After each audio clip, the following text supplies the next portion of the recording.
Hi there, Michael Bovee with ConsumerRecoveryNetwork.com, and welcome to our YouTube channel.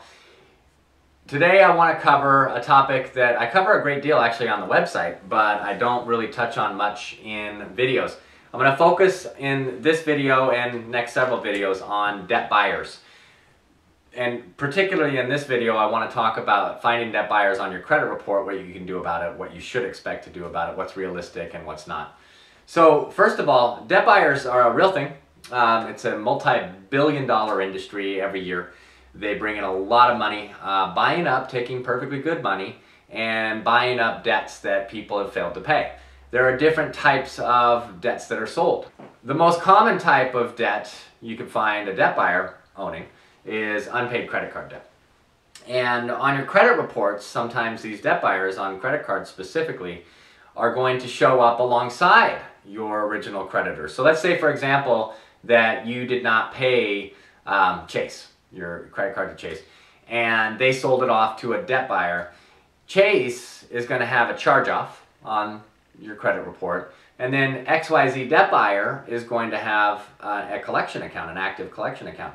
And that's normal. I consider it kind of double jeopardy. In fact, triple jeopardy is reached when they sue you on it and there's a public record, like a judgment. So you're getting damaged three ways from one account. There's a problem with that. But regardless, triple jeopardy happens too. But let's just focus on the double jeopardy part. So Chase has the charge off and they sell the debt. That means they no longer have a legal right to collect it.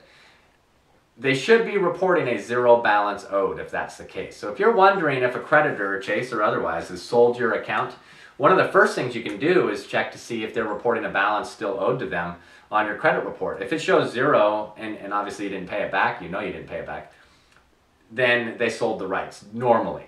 That's what it would mean. And then that debt collector, that debt buyer, now reporting it as a balance owed to them is appropriate. So what can you do about these situations where you want to begin to improve your credit or repair your credit after some financial setbacks? And actually right now, more common for our hotline are calls that we're taking in about people that are, that was then 5 years ago, 4 years ago, this is now, and things have improved and they're in the home market, they want to buy a home. They can't get financing because they have unresolved collections on their credit reports, and they can't just call the bank anymore to resolve it. They have to call the debt buyer. And so when you're doing that, there are some things that happen that you are either going to be able to shoot for and be goal-oriented to accomplish to improve your credit. And then there's things to avoid doing or doing prematurely. And I have a quick little list here that I'm going to refer to about debt buyers on your credit report and resolving that issue. First of all, I touched on the dual entry. I touched on the creditor's zero balance reporting because legally you don't owe them anymore. What about disputing the fact that you have that debt buyer on your credit report? Well, guess what? If you have a goal such as buying a home and you need to show that you've resolved that account on your credit report, disputing it off, okay, maybe it works, but oftentimes it doesn't. And if it doesn't, you're no more closer to your goal than you would have been had you not disputed it. If you have the financial resources to negotiate some kind of payoff amount, lower payoff amount with a debt buyer, that's viable. It's actually probably the most common and effective way for you to resolve that account and get it updated on your credit report.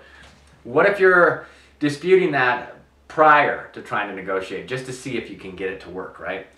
So it costs you less and you can still get the loan through. The problem with that is if you fail, and more often than not you will, is they now know that you have a goal.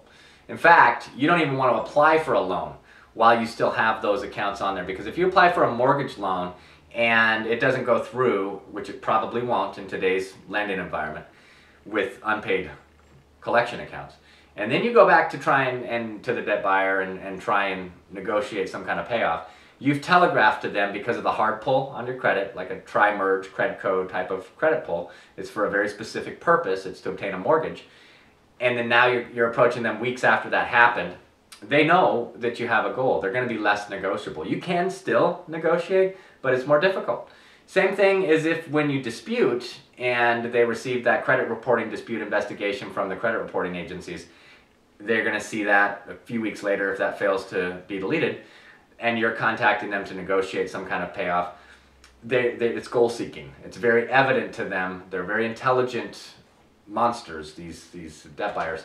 Their organizations use a lot of sophisticated tools to come up with a collectability score on you, and you're making yourself look more collectible when you have a goal. It's easier to negotiate with a debt buyer when they're not aware of anything, you haven't tipped them off. So, as far as disputing, it's a crapshoot that you might try if you have no means to be able to settle with them or resolve the debt in a different way. When you call to negotiate, one of the terms that people use on the internet especially, and I cover pay for delete on the CRN website, people think that you can approach a debt buyer who's already reported a negative on your credit report and offer them money in exchange for deleting that entry from your credit report. And it's next to never going to happen, okay? There are only a couple of exceptions to this. One national, actually the largest debt buyer in the nation at the time I'm recording this is Midland Funding. They're the buyer. Midland Credit Management is the collector apparatus for the purchaser, Midland Funding, all of which are owned by their parent company, Encore Capital. They have the only, as far as I know, unique way of dealing with new accounts only though.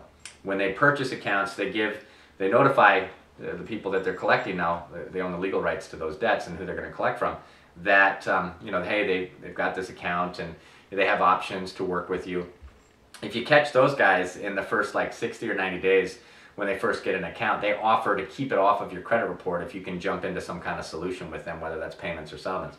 So that's the only exception. Otherwise, and that's not even truly pay for delete like I started off with, it's the only one that will give you proactive ways to prevent them from appearing on your credit report. But once they're there, Midland's not going to delete them just because you gave them money. Same thing with all the other debt buyers of any size. And small debt buyers are going the way of the dodo bird. I mean, they're extinct. Many of them don't exist anymore, especially in the credit card buying space. So getting a debt buyer to exchange money, your money, give them that, and then they delete it from your credit report is just not something that you're going to see. So you shouldn't start. Here again, offering them something with a, you know, I'll give you this if you give me that kind of quid pro quo is telegraphing to them that you want something. Again, you're goal seeking. So it's not that they won't settle with you, but typically the terms are going to be, you know, less favorable. You might be able to save more by not telegraphing those goals. And the fact of the matter is, and it's my final note, and that's what I want to close this video with, is that debt buyers have to update your account. And if you're looking for something like a mortgage, and so you can only get it through FHA or some other type of underwriting approval to have only resolved collection accounts on your credit, because by the way, you don't have to get them deleted, you just need to show that they're resolved. You get the same goal with it on there. You just resolve it. Get it updated to show there's zero balance owed. And you don't have to ask the debt buyers for them to do that. You don't have to bring that into the topic of conversation because they're required by law to only report accurate, current, up-to-date information. So forcing that on them, that realization that they already have, again, is pointless. Get the settlement, and then they're going to have to do what they're required to do, which you can easily then dispute because you have evidence that you paid it, if they don't follow through. And they do. Most of them are actually pretty good about updating your credit reports once you resolve it with them. So there's not a lot of great things or tools and tricks of the trade, so to speak, to get debt buyers off of your credit report, but you can certainly go through steps that are realistic, set yourself up for success to negotiate a deal with a debt buyer. We cover settling debts and collection, other videos on our YouTube channel, and we certainly cover those topics. In fact, you can look up any debt buyer's name on the consumerrecoverynetwork.com website, and you'll find an active page about tips and tools of how to work with them and an ongoing discussion in the comments. And by the way, you can discuss this topic right below in the comments. Thanks for tuning in. I'll see you on the next video.